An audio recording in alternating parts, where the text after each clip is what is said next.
വാർത്തയുടെ വിശദാംശങ്ങൾ ഷിത ജഗത് നൽകും. ഷിത, എന്താണ് വിജിലൻസ് റിപ്പോർട്ടിൽ ചൂണ്ടിക്കാണിക്കുന്നത്?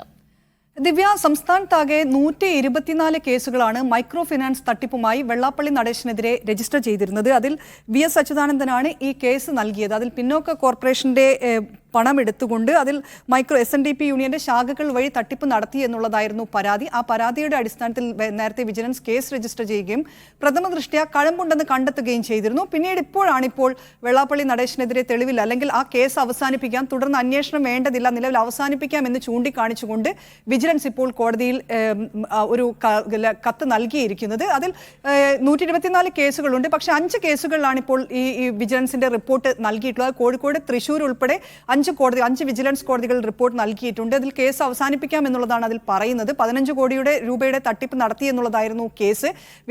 ഇതിനൊപ്പം തന്നെ ഇനി ഈ കേസിൽ എന്തെങ്കിലും ആക്ഷേപമുണ്ടെങ്കിൽ അറിയിക്കാൻ VS അച്യുതാനന്ദൻ നോട്ടീസ് അയക്കാനും തീരുമാനിച്ചിട്ടുണ്ട്. കോഴിക്കോട് വിജിലൻസ് കോടതിയിലുള്ള കേസ് ഈ മാസം 14 വീണ്ടും പരിഗണിക്കും. ദിവ്യ.